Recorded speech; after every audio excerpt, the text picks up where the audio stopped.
hurts. It hurts to smile like that. Hello, everyone, and welcome to another Into the Void Real Review.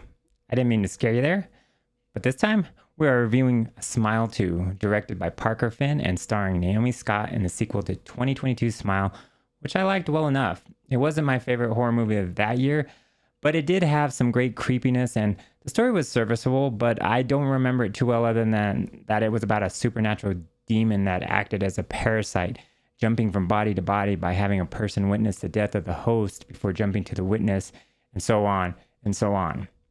What I do remember was the music, which was unique and created a real otherworldly feeling that something was definitely not right.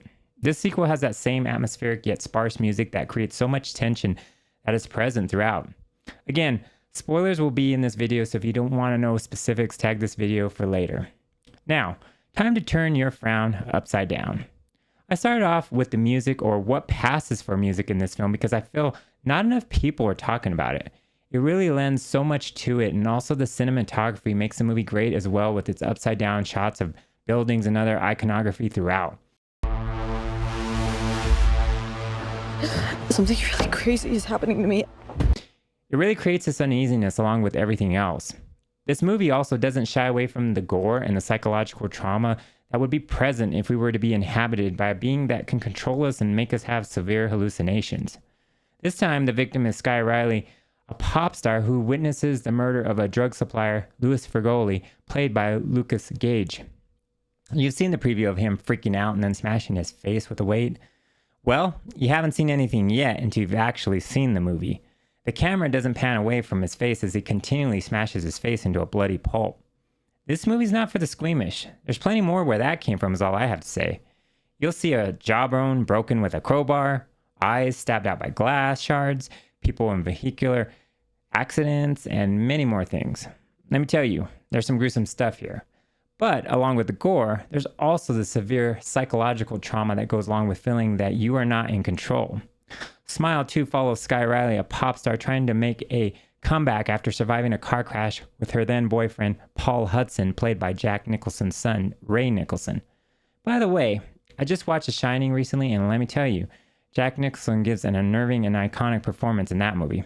But I digress. Anyway, Sky Riley is trying to make a comeback from that as well as alcohol and drug abuse. She has a past that she's trying to escape. The poor girl has enough on her plate that adding a parasitic demon into the mix who plays mind games with you until you off yourself is just not fair. So, the setup is disturbing from the get-go.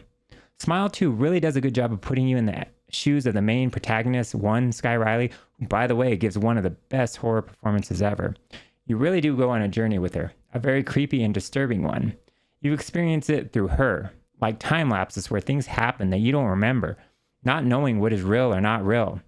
You really feel Sky's emotional toil and pain when she's asked to perform amid all this chaos. This is stage fright on a whole other level. You really go on a journey with her as things keep descending further into chaos as a demon entity entrenches further into her mind, making her do things that make her look psychotic. There's one cringeworthy scene where she has to make a speech at a fundraising event for underprivileged youth that's excruciating to experience because you feel the embarrassment that gets worse and worse as time goes on. That's where Smile 2 succeeds because it's not only brings the visceral physical scares, but also psychological ones. Like when Sky's mother expects her to do all the things expected of a pop star amid all the turmoil of having to deal with a demon who is on a vengeful path to killing you. It's especially important for her to seize her second chance at redemption, she says. She must punch that lottery ticket to square her past and become the iconic superstar she always wanted to be. The manipulation at play is mind-blowing when you think about it. What I really liked about this film is that you can really see what the demon is trying to pull off throughout the whole movie after examining it afterward. From the text she gets from the drug dealer Louis Fergoli all the way to the final scene where she performs to a stadium-filled crowd, ending with the demon killing her in front of them all. You see the grand master plan that was initiated from the very beginning. It really brings out the trickster mentality of the demon entity, and honestly, that is what the movie's all about. The demon wants to infect the minds of several people. It really is ingenious and dark when you think about it. One can only imagine where the inevitable third film goes. There is another layer to this movie that one can ascertain if you look about it deeply enough, like the metaphor of drug abuse and alcohol abuse and how that can affect a person's behavior, how it can ruin one's life and in turn ruin the lives of others or are in close proximity to that behavior. Those are demons on a metaphoric level that can infect mind and body and make us do things that we normally wouldn't do. So, one can see that layer to this film as well. Skye at one point says that she isn't a good person, that she ruins everything or everyone that is a part of her life. Smile 2 is a film you can reflect on afterward and then determine many meanings and conclusions after examination. That's the mark of a great film. It's by no means perfect. I have seen some reviewers complain that it is loud and obnoxious at times. And yeah, I can see that, but it didn't bother me. It really helped me get into the mind of the main character. There are also some questionable scenes that come off a little goofy, like the one where the people are in her room smiling at her and then attack her after she tries to run away. Then there are unintentionally funny moments that may take you out of the moment, like when Skye knocks the old lady off the stage onto the table during the fundraising gala. It's kind of comical and out of place in a movie like this. Also, there are people who feel that Skye is an unlikable character. And to that I say I agree, but that actually makes me able to relate to her more, because who wouldn't be less than honorable given the context we find them in this movie? And I have to say, I generally do not like the main characters in horror movies for the most part anyway. That's not what I go to these movies for. I go to experience them from their point of view, good or bad. Skye's not a good person, and even she lets us know that. That is a given. Now let's talk about that ending. I really liked it. It was a little CGI heavy, but it was convincing for the most part, and I really liked that we got to see the demon in its true form. And I like that the camera cuts away from Skye when she hits herself with the mic over and over. You just see the shock of the crowd witnessing it while hearing the sickening crunches of the blows. Talk about mic drop. I thought that was a sinister touch that iced the cake.